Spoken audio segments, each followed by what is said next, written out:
শরীরের মধ্যে আসুক বা স্বপ্নের মাধ্যমে আসুক, রোগীর গলা চেপে ধরেছে, আপনি হাজির করেছেন, রোগী কথা বলতে পারছে না, তার মানে জিন শরীরে ভর আছে আর গলাটাকে চেপে ধরেছে, শব্দ বার করতে পারছে না।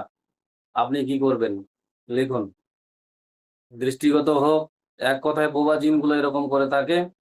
আর এহলে হানুসের মধ্যে আপনার কিছু মশান জিনের মুরিদগণ থাকে। মশান মশান জিন বলতে যে আপনার দানব জিন, যার একটা পা হবে 1 কিলোমিটারে আর দ্বিতীয় পা হবে 3 কিলোমিটারে।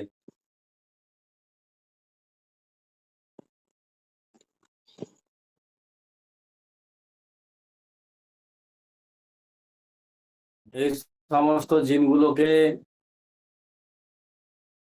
আপনি দেখতে পারবেন, বুঝতে পারবেন। এই জগতে কাজ করেন, শুরুতে বুঝতে পারবেন না, দেখবেন যে রুগীর গলা চেপে ধরে নিয়েছে, কথা বলে না। ওই যে একজন হযরত প্রশ্ন করেছিল না, যে রুগীর শরীরে ভর করে কথা বলবে না, চুপচাপ বসে থাকবে, কিছুই বলবে না। আপনি কথা বলবেন, সে নম্রভাবে কথা বলবে বা রেগে কথা বলবে, চোখগুলো লাল লাল করে নিবে। এই জিন শরীরে আসলে চোখ লাল, মুখ লাল হয়ে যাবে, ঘেমে যাবে রুগী, ডিপ্রেশন, ব্লাড প্রেসার এবং রক্তের চাপকে বাড়িয়ে দিবে। সে সময় আপনি একটু খেয়াল রাখবেন, ফ্যানের নিচে বসাবেন রুগীকে, আপনার কাছে পানি থাকলে পানি দিয়ে একটু ছিটা মেরে দিবেন। এবার আসল খেলায় আসেন। লিখুন। দানবকৃত জিনের দলবল স্বপ্নের মাধ্যমে ধরুক, ঘুমন্ত অবস্থায় ধরুক বা আসক্ত ভাবে ধরুক, গলাটাকে চেপে রেখেছে, রুগী কথা বলতে পারছে না। মেন কথা, জিনটাকে চেপে রেখেছে, রুগী কথা বলতে পারছে না। তখন আপনি কি করবেন? একটা স্বচ্ছ প্লেন গ্লাস নেবেন, যে কোনো ডিজাইন হোক না হোক সমস্যা নেই।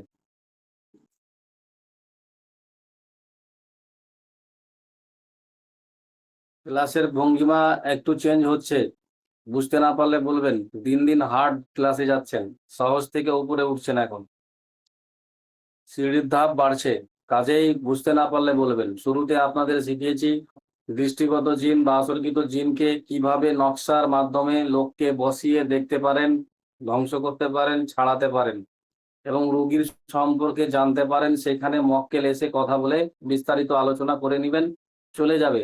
আসরকৃত জিনের রোগীর ক্ষেত্রে শরীরে ভর করার পন্থা দিয়েছি, আমল দিয়েছি। শরীরে ভর করাবার পর তাকে শাস্তি দেওয়ার পন্থা দিয়েছি, তাকে ছাড়ানোর পন্থা দিয়েছি। আজকে দিলাম কি, যদি জিনটা আপনাকেই জাদু করে দিল, আপনি সূরা ইউনূসের 81 এবং 82 এই 2 আয়াতকে পড়ে ফু দিয়ে দিবেন বিজোড় সংখ্যায়। সে আর আপনার মাথা ঘোরাতে পারবে না বা আপনার চিন্তা চেতনাকে নিজের কন্ট্রোলের মধ্যে নিয়ে আসতে পারবে না। জিন মায়া শক্তির অধিকারী, আপনার চিন্তা চেতনা ঘুরিয়ে নিতে পারে। সে সময় আপনি সূরা ইউনূসের 81 এবং 82